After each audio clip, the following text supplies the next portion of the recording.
Yeah. The ZUMA-5 is a phase II clinical trial, a multi-center study that looked for the efficacy of axi-cel in patients with relapsed refractory indolent non-Hodgkin lymphoma, specifically follicular lymphoma and marginal zone lymphoma. They included over 120 patients. Majority of those were follicular lymphoma patients. Patients had at least 2 lines of therapy, meaning that patient had like a chemotherapy and another line of chemotherapy before being enrolled. So they also include patients who had relapse after autologous transplantation, which is another modality of treatment for indolent lymphomas. So it was a pretty high-risk patient population. The results were very encouraging. We had over 90% patients had a response. The progression-free survival was not reached, which means still over 50% patients remain in remission at the 12 months follow-up.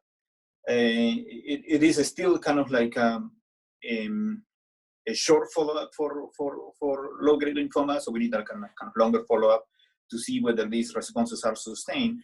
But the efficacy was very high. If you compare to aggressive lymphomas,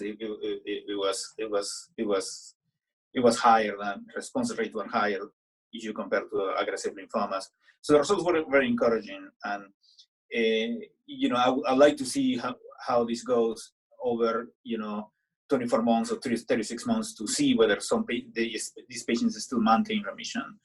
The advantages of doing axi-cel in indolent lymphomas is that this is one-time treatment. So patients receive treatment and then patient is done. So they don't need further treatment. So on those patients who are still in remission without any further treatment, you can actually may start talking about potential cure for an historically incurable cancer. But there is still a long way to go to say that we need a longer follow-up. The disadvantages of CAR T-cell therapy is that patients have to be in the hospital for usually a short period of time, like 7 days at most, and the potential toxicity that is common, and we did see in the ZUMA-5, which is the cytokine release syndrome and toxicity. They were all manageable.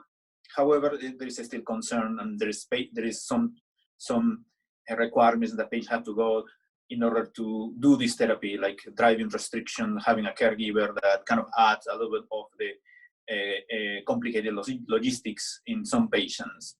But the study was feasible. The